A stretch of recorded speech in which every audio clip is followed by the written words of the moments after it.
A crack more than 120 miles long on the east side of the Antarctic Peninsula, finally breaking off, creating a spectacular iceberg weighing more than 1 trillion metric tons, roughly the size of Delaware. UCLA professor Aradhana Tripathi has spent her career studying Antarctic ice, traveling to the very peninsula where the ice shelf called Larsen C broke off.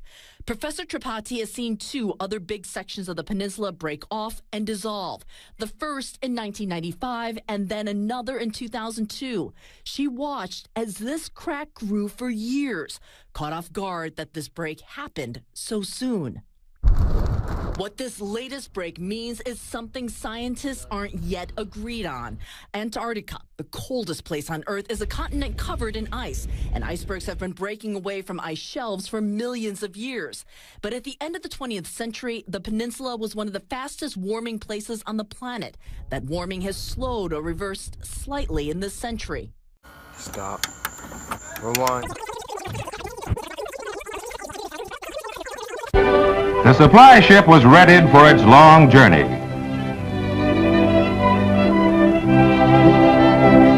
Soon it was to trade New York's harbor for the ice-packed perils of Antarctic waters. Admiral Byrd on deck, along with the ship's skipper, Captain Melville. History was in the making as Admiral Byrd stood on deck.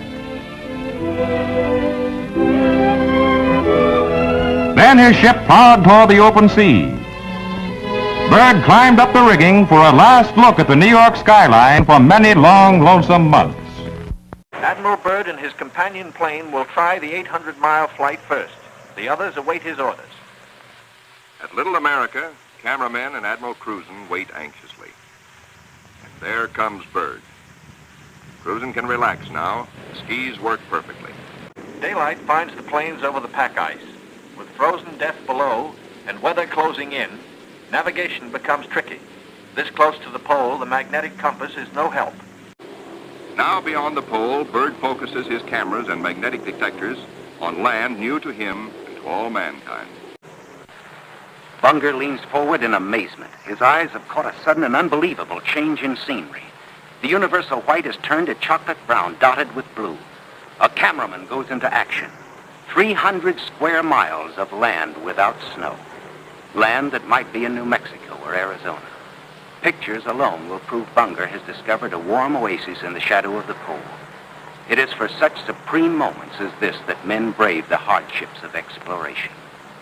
The astounding, undreamed of fact is that they are over a chain of warm water lakes whose shores, except for small patches, are free of ice and snow.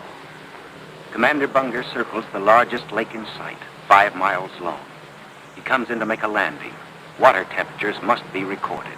Samples taken. He finds the water fresh, the temperature 38 degrees Fahrenheit.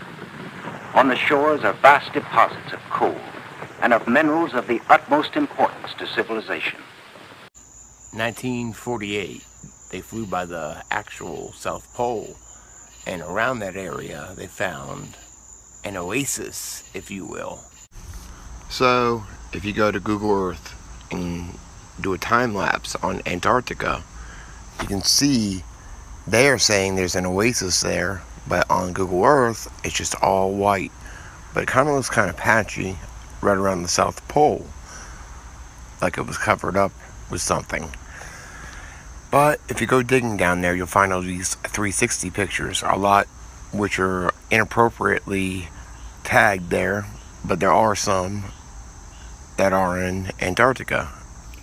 For instance, if you would look at this 360 photo and compare it to footage from Admiral Byrd's expedition, they look pretty similar. An oasis in Antarctica.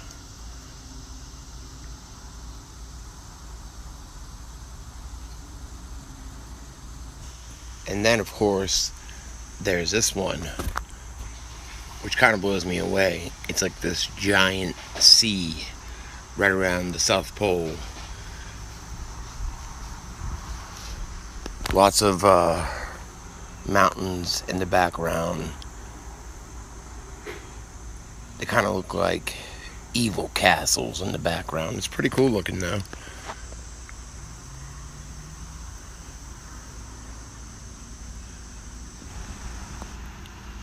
I'll zoom in a little here. I mean, it's not what I would have pictured down around the South Pole. And it's definitely not all white like Google Earth shows it. And one more area. This place is pretty crazy looking.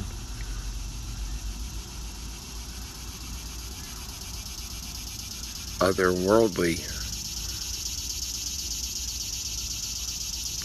So yeah, this is these are all around the South Pole, right around the South Pole of Antarctica, and it's not a white, frozen, barren land directly around the South Pole. At least, it's very alien.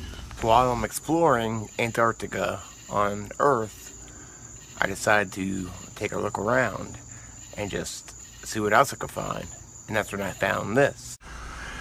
So off the coast, if you go between Antarctica and South America and over a little, you'll see these little islands. And if you just play around and look around and turn on all the filters like pictures and all that. Sorry about the cicadas. There's a lot of them around here. But you'll find this.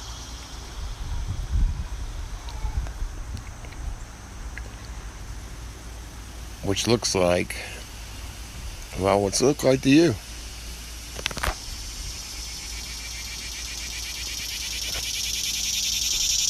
The cicadas, no.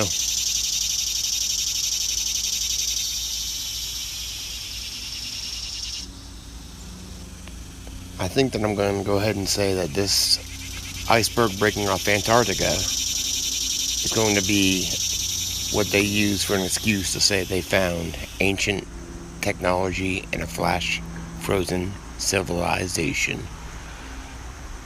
Speculation, of course. And of course, there's this.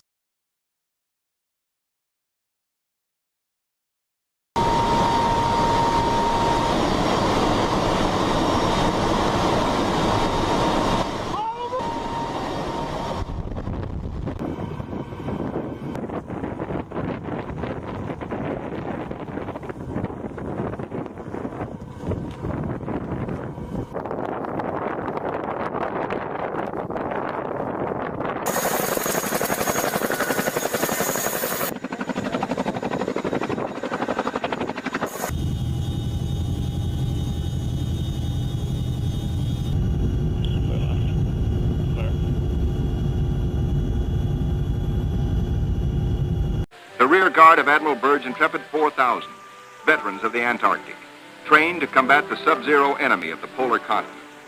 They're going home to their mothers, sweethearts, wives, children. Home, strong in the knowledge that they have met the Antarctic's heaviest battalions and conquered. This is to be their lifelong reward, this knowledge and the Navy's highest commendation. Well done.